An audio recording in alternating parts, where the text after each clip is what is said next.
Huwag niyong ibahin yung usapan, mga DDS. Alam niyo kung ano ang kulang sa inyo, mga DDS?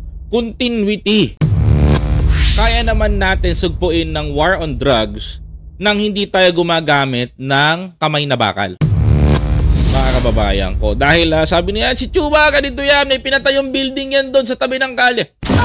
Si Chua ganito yan, may pinatayong ganito, gano. Wala akong pake doon sa pinatayo niya, na binalaanan niya ng pondo, binigyan ng ganito. Ang sagot ko dito, mga kababayan ko, ang tinatanong dito, huwag niyong ibahin yung usapan, mga DDS.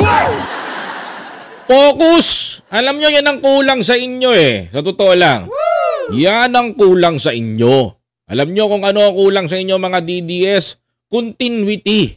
Oh, alam nyo ba yon? Ako hindi ko alam eh. Alam nyo anong problema sa inyo? Wala kayong sinatawag na focus sa pinag-uusapan. Basta nakita nyo, pag ayaw nyo sa isang tao, ang topic dito, sinabi lang ni Chua na God save the Philippines from the ang banat na naman ninyo kung ano-ano. Sabihin niyo may pinatayong building yan na 19 million pesos sa tabi ng eskwelahan sa sidewalk. Oh, tama ba ako? Yan yung mga banat nyo eh. Pero ang tanong dito, napag-usapan ba yung sinabi niya?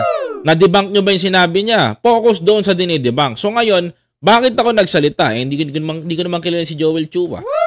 We are not connected. But, gusto ko yung sinabi niya. Mga kababayan ko, na God save the Philippines from the Duterte. Mga kababayan ko, bibigyan ko kayo ng opinion. And here is my theory. Okay? Opinion ko to, mga kababayan ko. Kung sinabi ni Congressman Joel Chua, mga kababayan ko, na God save the Philippines from the pakinggan nyo. God save the Philippines from the Dutertes. Not just only one but test. So it means marami. Well, siguro tama siya, no? Kung siya'y may impeach talaga, eventually, siya'y mapatunayan na guilty, talagang nasa taong bayan tagumpay. Correct. Tama kayo doon, Congressman. Number one, if the come back to the higher position, here is my opinion. I'm not against on war on drugs. But, kaya naman natin sugpuin ng war on drugs nang hindi tayo gumagamit ng kamay na bakal.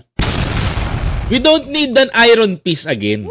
Hindi natin kailangan ng iron fist sa totoo lang eh. Because ang iron fist na pinagmamalaki ng mga Duterte, yan yung kumikitil ng ating democracy. Ganito yan, mga kababayan ko. Ganito, para sa akin. Napatunayan na naman ni PBBM eh. And President Bongbong Marcos proved it to the Filipino people na hindi natin kailangan kumitil ng buhay ng tao para labanan ng illegal na droga.